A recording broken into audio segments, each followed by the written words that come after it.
Good evening, James. I'm going to go ahead and start reading from Chapter 3 of Stoneheart. I hope you had a good day at school. I wish I could be there to read this to you in person, but unfortunately I do have to work tonight. Where we left off was our intrepid hero George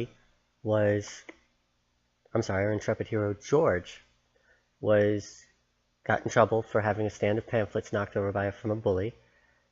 With his teacher. He told his teacher no, he wasn't going to apologize, and he was made to stand and wait for the class to return from the Natural History Museum in London. While he was waiting, he decided to go outside for a walk to cool down, to deal with his anger, and he punched a stone statue of a pterodactyl, and something amazing happened. That pterodactyl awoke and started to chase him, and that is where we pick up.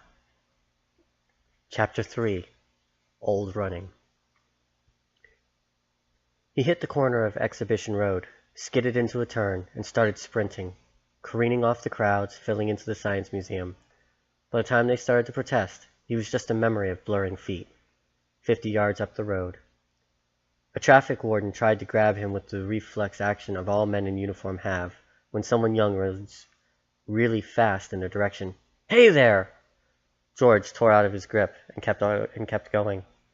One fast look over his shoulder gave him a horror shot of the pterodactyl clipping up along the pavement behind him with a terrible jerky lope. It appeared to run with its legs and simultaneously pull itself forward on hooked knuckles of its wings. Nobody paid it any notice.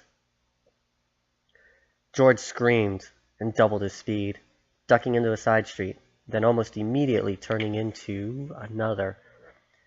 He shouted help, but London's a busy city, and by the time people heard it, he was gone. He got a stitch. He kept running, pounding through the back streets, heading for the park. Usually you can run through a stitch and get over it. This one must have been a different kind. This one just got another one on top of it, and it hurt twice as bad. But he didn't slow down. Running from nightmares is how nightmares begin. Our bodies have really old memories that our minds know nothing about, and these memories made him speed up as he skidded into the road that runs along the bottom of Kensington Gardens. He couldn't see how to get into the park, so he turned right and kicked harder. Behind him, the pterodactyl pulled itself around the corner and sniffed the air. George ran. Looking back, he saw it getting smaller. It seemed to have stopped to look at the greenery in the park. He ran and ran until a lorry pulled across the pavement and he couldn't see it anymore. As soon as he couldn't see it, George had time to feel the pain in his side. He stumbled and went sprawling as his feet hit the paving stone edge. He bounced up on his feet and looked back. Clear. He didn't see the tramp until the tramp grabbed him and stopped him dead at the edge of a junction. George whirled. Wah! The lorry thumped through the junction, right over where George would have been. The tramp let him go. George looked over his shoulder. He couldn't see anything.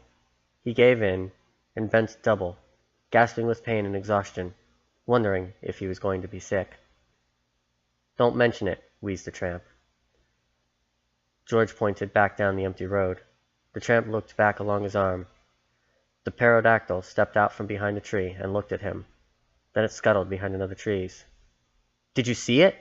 George gasped, trying to get the right amount of oxygen into his body, as he grasped at the receding wisp of his normal world.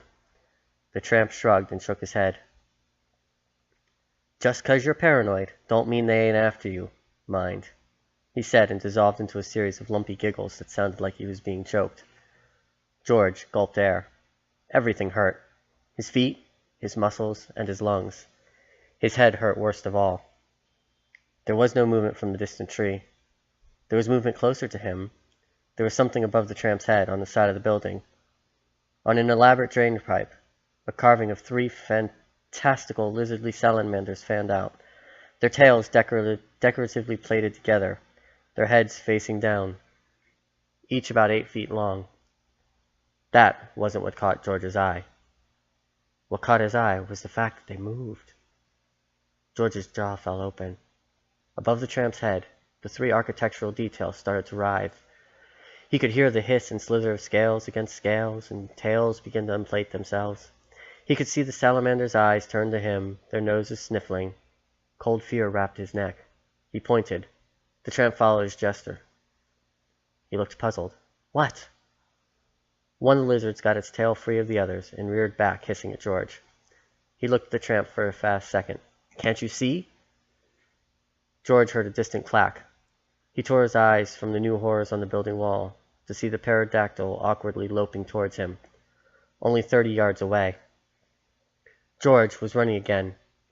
He ran past joggers, past dog walkers, past cyclists. Nobody stopped.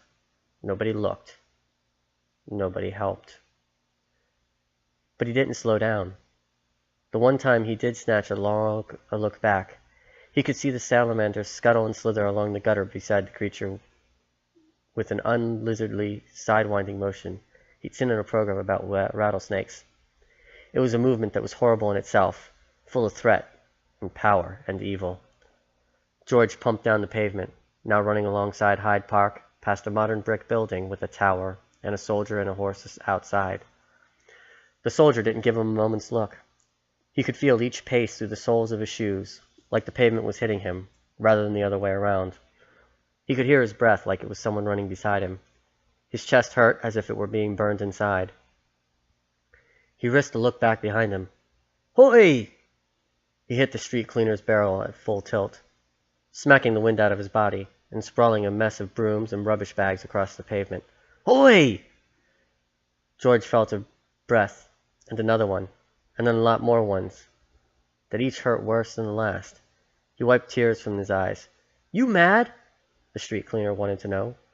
George shook his head. No words left in him. You clean that up, pal, said the sweeper coming out of the gutter. You clean that up right now. George started to cry. The big sweeper stepped back, spooked. Oi! Steady! Snot ribboned out of George's nose as he sobbed. The sweeper looked around, scratched himself, and looked as embarrassed as a man with a bulldog tattooed on his neck can do. Steady, mate, it's... He looked around again. People on the bus stared at them, like they were on TV, disconnected, bored, passing the time. People in cars ignored them and concentrated on the car in front. A motorcycle dispatch rider roared past. The sweeper picked up the two halves of a broom. You broke my broom, you... George froze. Behind the sweeper's shoulder on the other side of the road, as a red bus struck forward, he saw a flesh of scale, a sliver of beak, and a dark, dark glint of eye. The pterodactyl had been pacing on the other side of the road on the park side, using traffic as cover. The bushes on his side rustled again, and this time he turned fast to see the three salamander tails disappearing into the foliage. What? Asked the sweeper. But he was talking to thin air. George had gone. Chapter 4. The Gunner. George ran into the Hyde Park corner, the busiest junction in London, a sea of traffic grinding around a roundabout full of thick monuments and thin grass. He pinballed against the slow flow of cars, bouncing from boot to bonnet and back again. Cars hit their horns. A cyclist hit his brakes and shrilled a whistle at him, but George plowed on, pushed by the mind-killing panic that follows cold fear. A truck screeched its air brakes as he slammed in front of it and hit the concrete and the railings on the other side. He looked back. The pterodactyl followed him in an implacable straight line, deliberately, without hurry, like something that now knew it had gotten him. And worse than a slow, horrible thing that clattered its leathery wings and chattered its teeth as it came, was the fact that George now knew that no one else could see it. It pulled itself toward him over car bonnets in front of the eyes of drivers who just looked through it. It scraped over roofs of taxis, and the drivers didn't stop talking for an instant. No one in the bus looked around. No one registered that this prehistoric nightmare of bones and teeth was stalking a child through the most crowded thoroughfare in London. The thing hopped up onto the back seat of a motorcycle and looked right at him for a long moment. The motorcyclist didn't notice, even when it threw its head back and snapped its beak to the skies in a mocking victory clatter. People say you're never as alone as when you're in a crowd, but being alone in a crowd, when something's hunting you down, and the crowd can't see it, is a lot worse. George dragged himself backward over the railings before he realized what he had done. He backed up until he was stopped by 70 tons of white Portland stone. He backed into the Royal Artillery War Memorial. He looked around and for a moment thought the pterodactyl was impossibly hanging above his head, ready to drop on him and end the nightmare in a horrible and painful way. Then the last bit of his mind that could think straight realized he was looking up at a dark statue, a soldier, a gunner, in a World War I uniform, tin hat tipped down over his eyes, arms spread out against the stone like he was resting. And over his shoulders was a waterproof cape that for an instant George had mistaken for wings. There was a clatter in front of him. He looked around with a freezing twist in his guts, saw the pterodactyl slowly pulling itself onto the railings, only 6 feet away. His body was thinking for itself, and began to edge right along the base of the war memorial. Amazingly, the monster looked away. He edged consciously now, reaching for the corner. The corner of his eye must have caught the movement, because he wasn't looking for it. He stopped before he knew why. Then slithering into view was one of those stone salamanders. George scuttled back along the memorial to the other corner. Again he heard his feet scrape to a halt on the gravel before he knew why. The other 2 salamanders reared slowly around that corner, mouths open in silent gaping hiss. George had run out of ideas. The pterodactyl turned to look at him, slowly, easily, hatefully. And in the hate in its eyes was an old hate, a hate that George didn't understand, but felt right in his core. And on top of that hate was a cruelty and glee. It knew it had him. It seemed to grow bigger in front of him as it raised its reptilian wings in triumph and blocked out the last of the sun. Its mouth began to open, and from inside came an ancient smell, fouler than anything George had ever smelled. A smell that was old and inhuman and purely frightening. George had nowhere to run. He felt nothing but fear, and the wall at his back. His mouth made shapes. No sound came out. He saw his tears hit the ground in front of him. But one word made itself and spilled quietly out of his mouth, falling to the earth too silently for anyone but him to hear. And as the thing got down off the railings and started towards him, "Please." The monster opened its beak and reared back for what George knew was the killing blow. If its long-fanged beak wasn't already one big grin, you'd have said it grinned even more as it hissed and flexed its sharp talons. "Please." It was all over. The thing struck. Blam! The thing stopped. Blam! The thing looked surprised. Crash! Something else landed in front of George. Something with steel tacks on its boots. Something with a gun. Someone. The pterodactyl looked at the 2 holes in its chest, shook its beak in disbelief, enraged, coiled itself and leaped for them. Blam! Blam! Blam! The first shot stopped it. The second shot dropped it. And the third shot smithereened it, blew it into shards of stone, turned it to dust. George looked up. He saw a man made from tarnished bronze, from the bottom of his army boots to the top of his tin helmet. The gunner, from the war memorial, looked back down at him as he broke the revolver in his hand, shook out the spent shells, and reloaded in a movement so fluid that he didn't seem to need to look at his hands while he did it. He moved so fast that he snapped the reloaded revolver back together while the shells were still tinkling at George's feet. George felt his nightmare wasn't over. He scooted away from the gunner, but not fast enough. The gunner grabbed him and yanked him back against the wall and then stepped in front of him, protecting him. Over the shoulder of the rain cape, George saw the 3 salamanders boil across the ground and meet in a pile of dust that had been the pterodactyl. They writhed blindly as if trying to find it, to smell it out, and then they turned and looked at George and the gunner. George saw it again. The ancient hatred multiplied in 3 pairs of eyes. The salamanders hissed and lashed their tails together, sliding them in and out of one another until they were braided, as they had been when they'd first seen him, sliding off the side of the building. Then they reared up like a 3-headed cobra, moved, and the gunner fired. Blam! Blam! Blam! Blam! Blam! Blam! 6-shot rapid fire. Stopped them and spun them, jerking into them, and then the revolver clicked out and there were no more bullets. One lizard twitched and rolled its way out from underneath the bodies of the others. The gunner took off his tin hat and dropped it to George's arms. He wiped his forehead and stepped across the gap to the salamanders, fumbling with the ammo patch at his belt. As the salamander struggled free, he smashed his boot across its neck, pinning it to the ground, reloading the big heavy revolver as fast as before. 2 shots sent it to dust. He stepped back and sent the other 2 bodies the same way. When he stopped, all there was to see was faint dust, smudged to show where the nightmares had been real. He reloaded and reholstered the gun before he turned to look at George. George just clutched the tin hat the same way he used to clutch his teddy bear. The dark statue crouched in front of him. George could see that his eyes were gray, like a pencil drawing of eyes in the black tarnished face. The gray eyes seemed to look through him. Then the gunner took the hat and scratched his neck.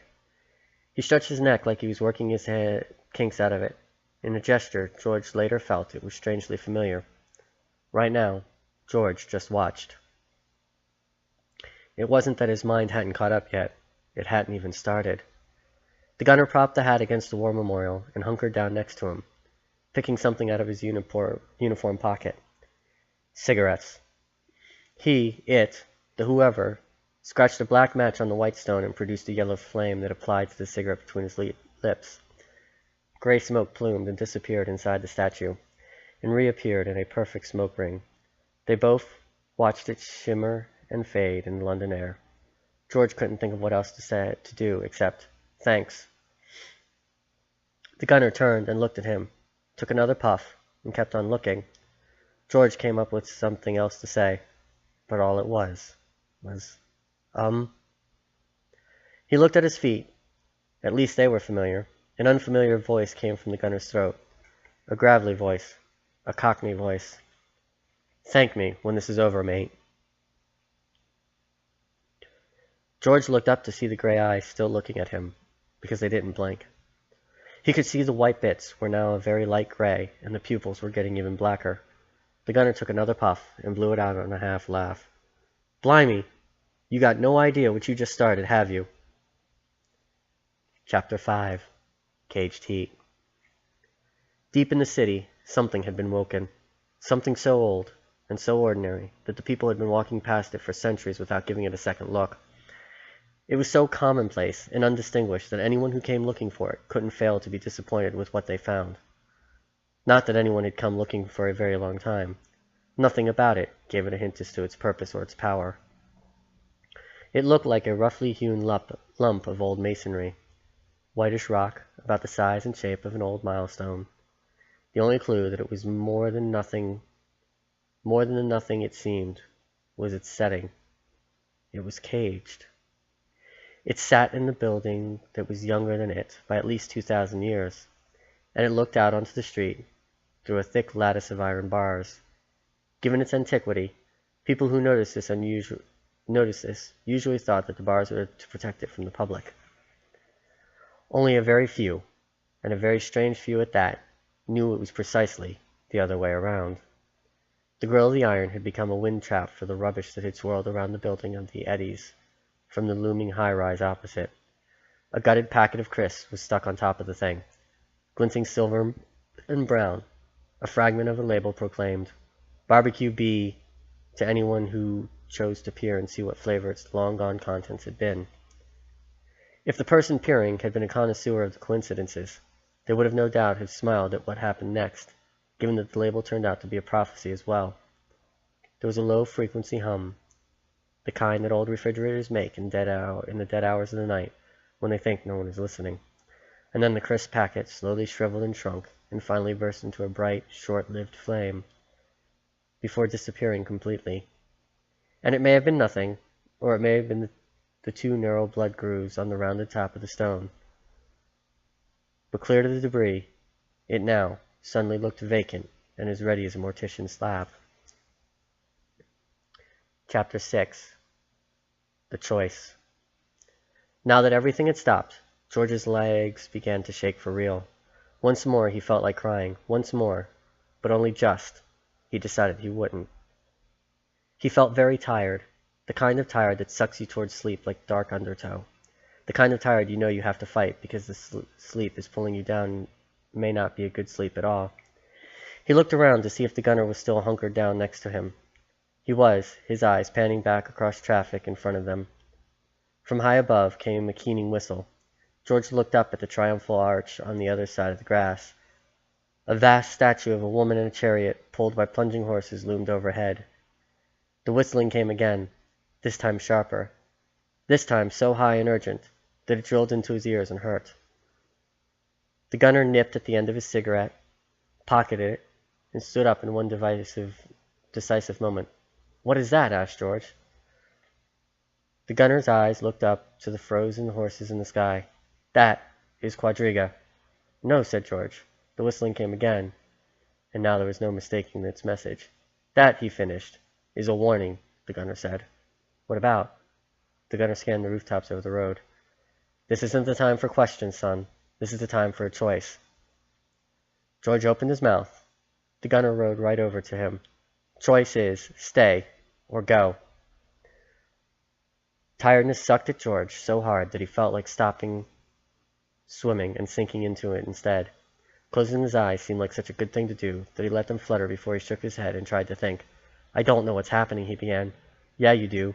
You're choosing. Now go or stay. Live or die." Suddenly, and without knowing why, George got angry. "That's ridiculous," the gunner spat. "Of course it is. That's always ridiculous. So what? Life's a joke and all. That's why you might as well have a laugh and enjoy it while you're here. But it's your shout. Which way you gonna jump?" George's legs shake and turned to a disjointed yammering against the stone. When he spoke, it came out more like a whine than he meant it to. "I really don't know what's happening." The whistling became a staccato, and even more intense. The gunner grabbed George's arms and lifted him until they were nose to nose. "I do." George's mind fused. He couldn't say anything. He couldn't really think anything. The gunner shrugged. "Right. I'm getting back up on that plinth, and I'll watch what the thing that's on its way here does to you. Because if you're too stupid to save yourself, you're too stupid to bother about." He dumped George back on his feet and turned. George grabbed him by his arm and clamped on. "No. Help me." The black face looked at him for a long beat. Something changed in the face. Maybe the set of the jaw. Maybe the eyes crinkled. "God helps them what helps themselves." "What does that mean?" "It means hold on to my hand and run like a bastard." George let his hand be enfolded by the big black hand. He had just enough time to wonder at the fact that the metal hand felt soft and pliable, and not as cold as he expected. Before his arm was almost yanked out of his socket as the gunner headed for the underpass. They skidded into the fluorescent lit tunnel and clattered down on the low ramp, heading north between the traffic. Halfway down the underpass, there was a busker strumming a guitar, singing an old Simon and Garfunkel song about being safe in a fortress deep and mighty, with more attack but less accuracy than the original. His eyes watched George approach.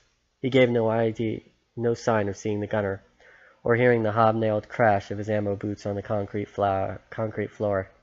He just watched George's approach with boredom, then disgust. He kept the song long enough to spit an ironic "thank you" as George passed the open guitar case without adding to the spattering of coins in its scarlet interior. George was still looking back as the gunner dragged him up the steps into the darkening tree-shrouded end of Hyde Park. "He didn't see you." The gunner just kept running, weaving through the pedestrians, heading home through the neon-enhanced gloom, heading away from the traffic, deeper into the park. "None of them can see you." The gunner tugged George's arm, just in time to make him look ahead and sidestep to the tree trunk that loomed out of the orange-tinged darkness, which was a pity, because if he'd kept looking back, he might have noticed that he was wrong. One pair of eyes had seen them. One pair of eyes stretched in something more intense than disbelief. The eyes stared out from beneath a long sweep of dark, shiny brown hair. They were wide-spaced eyes with hooded lids and a creamy white face. On the top floor of a red double-decker bus, speeding west on an open bus lane, a girl of George's age, wrenched out of her seat, stumbled back through the standing passengers, eyes locked on something disappearing into the park. as the bus drew her farther and farther away. She yanked the stop cord and serpentined down the stairs, oblivious to the complaints of the other passengers. Hearing the "Ahoy!" and the hands that plucked at her long sheepskin coat, she launched into the rear platform of the bus, eyes raking back into the darkness, searching for something she could no longer see. The conductor grabbed her. "Oi, missy! Simmer down!" She didn't even look back. "I have to get off." The bus hammered down Rotten Row. "Next stop in a minute," said the conductor, not letting go. The bus slowed for a taxi. The girl twisted her head like a snake and bit the conductor neatly between the thumb and the forefinger. As he yelped and let go in surprise, she leaped off the back of the slowing bus, stumbled, fell, got up, dodged another bus that braked hard, and ran off into the park. The girl, whose name was Eddie, didn't seem to mind the new graze on her knee any more than the honking and shouting behind her. But then the other thing about the pale face beneath the shiny hair was that it was tough beyond its years, a toughness that came from having decided she wasn't going to mind about the little things ever again.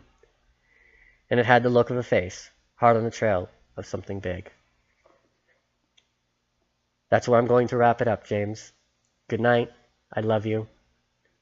Stay in bed, get some sleep, and I'll see you in the morning.